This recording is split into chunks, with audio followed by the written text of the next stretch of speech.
একজন যৌন নির্যাতনকারী, নিপীড়ক এবং চরম বেয়াদব, সেও ধর্মান্ধদের, মুসলমানদের না, ধর্মান্ধদের দৃষ্টিতে সে এখন ইমাম এবং মহান।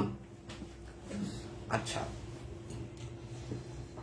বাংলাদেশের কোনো আইনে আপনি কাউকে বলতে পারেন না যে আপনার এই ওড়নাটা বুকের দিকে চাইয়া কার পথ আগলে রাস্তায় তাও তার পথ রোধ করিয়া আপনি তাকে বলতে পারেন না যে আপনার ওড়নাটা দিয়ে আপনার বুকটা ঢাকেন। এটা আপনি বলতে পারেন না, এটা হলো আইন। ঠিক আছে, যেহেতু আইন আপনারা মানবেন না, আমি আইনকে সাইডে রেখে দিলাম। আইনকে সাইডে রেখে দিয়া এবার দেখি সামাজিকতায় আসি, যে আপনারা কত সমাজ বুঝেন, কতটুকু সামাজিকতার আইন। আইন কিন্তু আর যাব না, আইনকে সাইড করে দিলাম। এবার আসেন দেখি, একজন ইউনিভার্সিটির ছাত্রী রাস্তা দিয়ে হেঁটে যাচ্ছে, আপনি কি করলেন? তার পথটা আগলে সামনে দাঁড়াইলেন। আপনি দাঁড়ানোর পরে সে তো ভয়ও পেতে পারে যে আপনি ছিনতাইকারী না ডাকাত নাকি, আপনি তাকে চিনেন না, জানেন না, সে আপনাকে চিনে না, জানেন আপনার সম্পর্কে কোনো ধারণা নাই, আপনি একজন যুবক এবং সে মেয়ের সমবয়সী। আপনি পথ আগলে তাকে কি বলছেন তার মুখ দিয়ে শুনি আমরা, তারপরে কথা বলতেছে শুনি।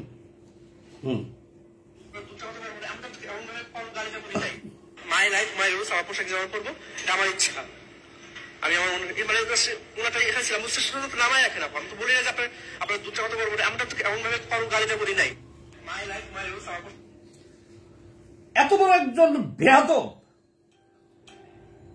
সে কিভাবে এই ধর্মান্ধদের, এটা আইনে যাচ্ছি না আমি, এত বড় একটা বেয়াদব। ধরেন আপনার মেয়ে বা আমার মেয়ে রাস্তা দিয়ে হেঁটে যাচ্ছে, যে মোল্লারা চিক্ষর পাচ্ছে তাদের মেয়ে হেঁটে যাচ্ছে, এখন তার সমবয়সী একজন যুবক তার রাস্তা আগলে ধরে সে কি বলল শুনছেন? সে বলছে যে আপা, আপনার ওড়নাটা একটু নিচে নামায় পড়েন। সে মেয়েটা বলছে যে কেন, আপনার সমস্যা কি? কথা বলার পরে সে বলছে যে আপনার দুধ যে বড় বড় বা এরকম কিছু খারাপ কিছু তো আমি বলছি না, আমি বলছি আপনাকে খালি জাস্ট ওড়নাটা নামায় পড়েন। আপনি রাস্তায় দাঁড়াইয়া মেয়েদের দুধ মাপবেন যে কার দুধ কত বড়, কার দুধ কত ছোট? এর চাইতে চরম বেয়াদবি, ধৃষ্টতা আর কোনো কিছু আছে পৃথিবীতে? আপনাকে সে চিনে না, সে আপনাকে চিনে না, আপনি বলতেছেন যে, তাও ডাইরেক্ট সে নিজের মুখে বলতেছে যে, সে বলছে যে আপনার দুধ যে বড় বড়, এগুলো কিছু তো আমি বলছি না, আপনি এটা ঢেকে পড়েন। আমি কিন্তু আইনের কথা সাইডে রাখছি, আপনি সামাজিকতায় আসেন। এখানে যদি একজন মসজিদের ইমাম বা একজন মুফতি বা একজন বয়োবৃদ্ধ কোনো ব্যক্তি, যিনি বয়স্ক মুরব্বী লোক, হয়তো এই মেয়েগুলা এভাবে যাচ্ছে, তার দৃষ্টিতে খারাপ লাগছে, সে দাঁড় করাইয়া বলল যে বাবা, তোমাদের পোশাক আশাকটা একটু সুন্দরভাবে পরো। এটা সামাজিকতা, এটা হইলে পরে কিন্তু কোনো প্রশ্ন আসতো না এবং এত কিছু হইতো না, হয়ে হট্টগোল, আমরা সবাই এটা মেনে নিতাম। কিন্তু একজন সমবয়সী, ছেলেটার বয়স 20-25 বছর, মেয়েটার বয়স ওই রকমই কাছাকাছি, সমবয়সী একজন যুবক, সমবয়সী একজন নারীকে তার রাস্তা আগলে সামনে দাঁড়িয়ে কথা বলতে পারে যে আপনি আপনার ওড়না ঠিক করেন? এক নাম্বার 2, সে যখন কাউন্ট করছে যে আপনি কে, কেন বলতে পারেন, আপনি তো বলতে পারেন না, বলছে যে আমি তো এটা বলছি না যে আপনার দুধ বড় বড়, আপনি ঢেকে রাখেন, এরকম খারাপ কিছু তো বলছি না। এই কথাটা যদি আপনার মেয়েকে কেউ বলতো, আপনি কি করতেন? আমার মেয়েকে যদি কেউ বলতো, আমি কি করতাম? সে একজন নারী নির্যাতক, ধর্ষক, নিপীড়ক, সে মূর্খ। সে মেয়েকে চিনে না, মেয়ে তাকে চিনে না। আর যে সামাজিকতার কথা বলতেছেন আপনারা আইন সাইডে রেখে, সে সামাজিকতায় কিন্তু এটা পড়ে না। চিন্তা করতে পারেন, সে একজন লাইব্রেরির পিয়ন টাইপের ৪র্থ শ্রেণীর চাকরি করে, সে ইউনিভার্সিটির ছাত্রীর সামনে রাস্তায়, তাও তারা তো হেঁটে যাচ্ছে রাস্তা দিয়া, তার রাস্তায় পথ আগলে সামনে দাঁড়াইয়া তাকে বলতেছে এই কাণ্ডগুলো সে ঘটাইছে। তারপরে কি হলো দেখেন, তারপরে কি হলো, আমি আইনে যাব না। তারপরে তাকে জামিন করানো হলো থানা থেকে, মেয়েটা থানায় অভিযোগ করছে। দেখেন এরা কারা, তাকে আজকে জামিন করাইয়া গলায় কতগুলা ফুলের মালা দিয়েছে আর মাথায় পাগড়ি পরাইয়া দিয়েছে। দেখছেন, পাগড়ি পরাইছে মাথায়। দেখেন, এখন কথা হলো পাগড়ি, যে গন্ড মূর্খরা তাকে পাগড়ি দিয়েছে তার মাথায় পরাইয়া, আমরা তো জানি যে অনেক বছর মাদ্রাসায় লেখাপড়া করার পরে নির্দিষ্ট একটা স্টেজ ক্লাস পাস করার পরে আমরা ভিডিওতে দেখেছি অনেক যে অনুষ্ঠান করে গণ্যমান্য ইমাম, মুফতি, অধ্যক্ষ বা বিশিষ্ট জনদের উপস্থিতিতে একটা মানুষকে পাগড়ি পরানো হয়, পাগড়ি দেওয়া হয়। আর একজন বোখাটে যুবক রাস্তায় দাঁড়াইয়া এরকম একটা অসভ্য আচরণ করলো একটা মেয়ের সাথে, আর তাকে আপনারা ডেকে পাগড়ি পরাইয়া দিলেন। এরা কারা? আমি তো আইন আগেই সাইড করে রেখে দিছি।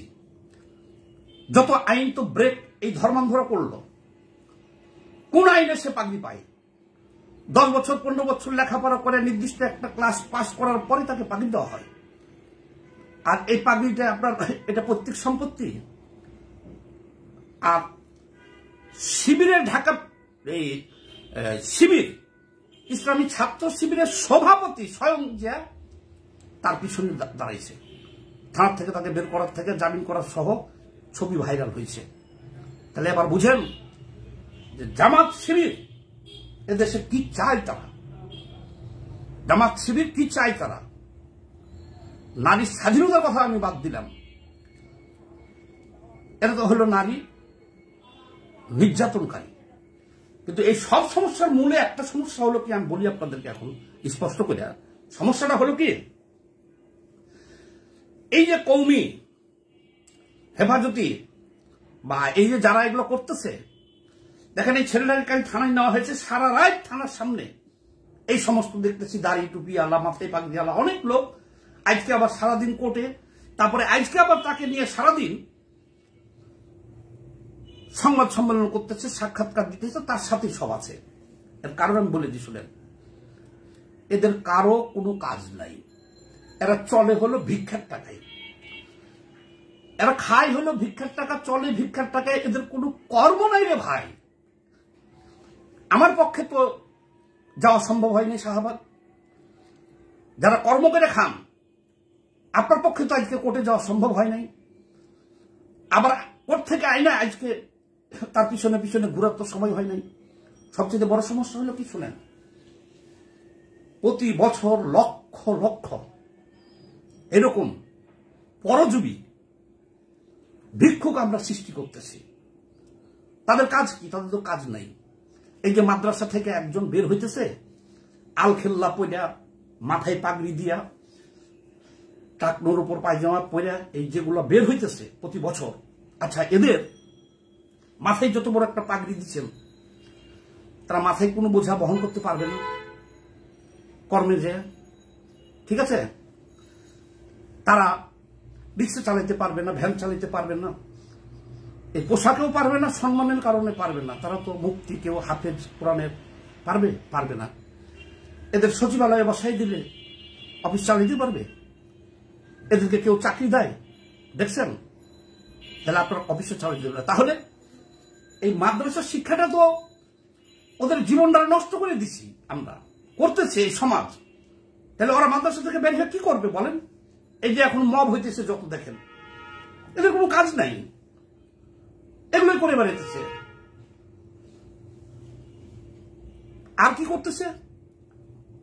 বাস্তব দেখেন, প্রতি বছর যে লক্ষ লক্ষ মাদ্রাসা ছাত্র এইভাবে বের হইতেছে, যারা এরা বের হয়ে কি করে? একটা মাদ্রাসায় চাকরি খুঁজে, মাদ্রাসায় পায় না, চাকরি পাবে কই? মাদ্রাসায় তাহলে কি করতে হবে? মাদ্রাসা তো বুক, তাইলে নতুন একটা মাদ্রাসা খুলতে হবে। ওই একজন যার জোরদার আছে, যে একজন পয়সাওয়ালা লোক, যে তার হাতে পায়ে ধরতেছে, ধরে 2 কাঠা জমি নিতেছে, নেওয়ার পরে ওখানে একটা টিনের ছাপড়া উঠেয়া এই তো টাকা চাওয়া, চান্দা চাওয়া শুরু হলো, সারা দেশে ভিক্ষা চাওয়া শুরু হলো।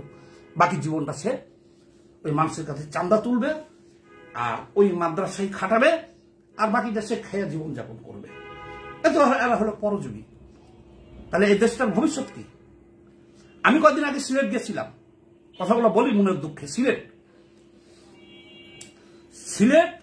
জাফলং থেকে শুরু করিয়া, 0 পয়েন্ট থেকে শুরু করিয়া যতগুলা টুরিস্ট পয়েন্ট আছে, সবখানে আপনারা যারা গেছেন দেখছেন, কম করে 5টা ঊর্ধ্বে 10টা জায়গায় একটু পরপর সব মাইক লাগায় বসে রয়েছে, বাবা সাহায্য দেন, সাহায্য দেন, সাহায্য দেন, মাদ্রাসা, এতিমখানা সাহায্য দেন।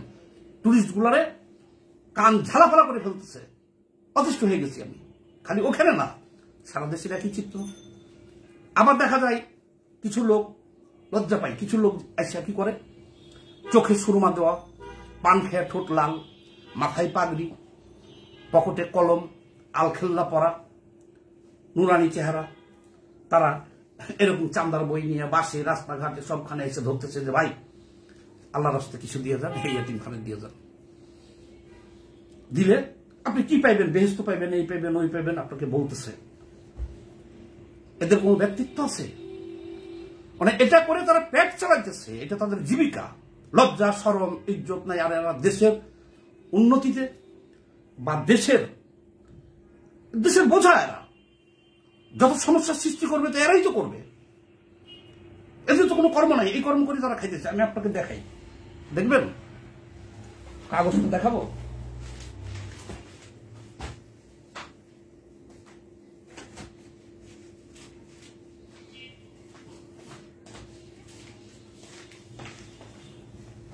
কাগজ দেখেন আমার কাছে।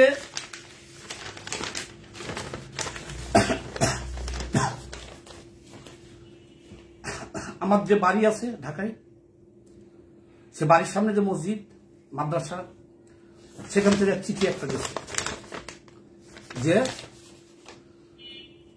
কোরআনের যে হাফেজ তারাবি পড়াবে 2 জন, তাদের ইফতার, খাওয়া দাওয়া এবং নামাজ পড়াবে, এর জন্য আপনার 2000 টাকা চাঁদা ধরা হয়েছে। 2000 টাকা একটা। ওই যে বাড়ি আছে আমার বাড়ির সামনে মসজিদ থেকে গেছে একটা। আমি এখন যে ফ্ল্যাটে থাকি, অ্যাপার্টমেন্টে থাকি যেখানে, সেই অ্যাপার্টমেন্টের ছাদে আবার একটা মসজিদ আছে, টিনের ছাপড়া করে করা হয়েছে। সেখান থেকে আসছে নোটিশ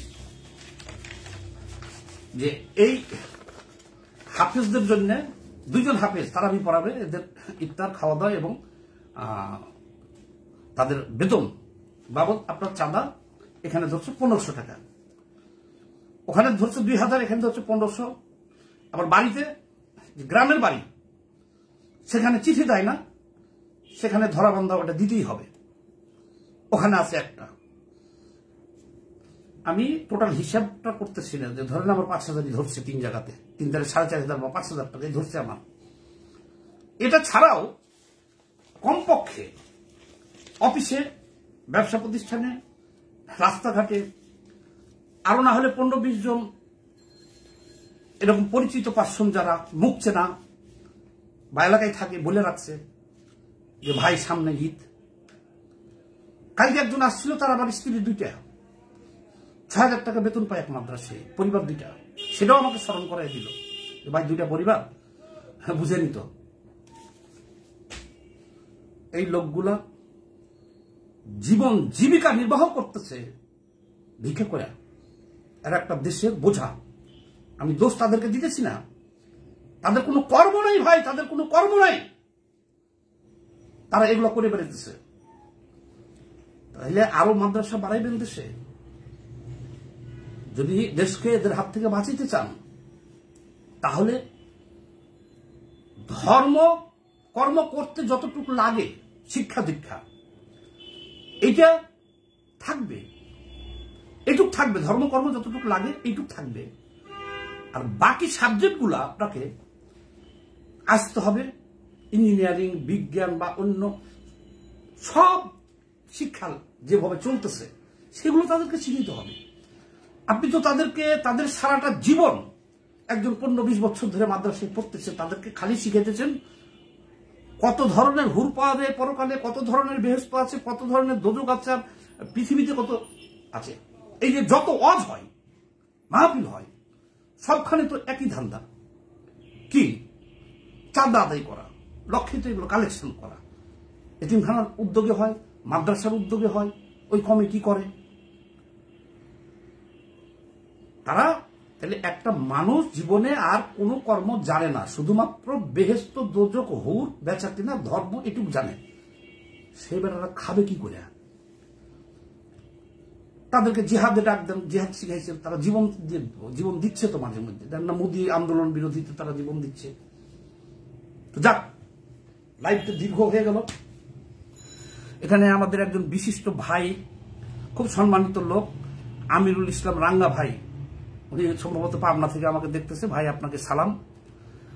আর নাজমুস সাকিব বাসন দেখছেন আমাকে, আব্দুর রহমান দেখছেন আমাকে, আর মুকাররম রাহাত দেখতেছেন আমাকে। সবাইকে ধন্যবাদ জানিয়ে আজকে লাইভটা শেষ করলাম। অসময়ে এই কারণে লাইভটা আসা। সবাই ভালো থাকবেন, সবাইকে সালাম।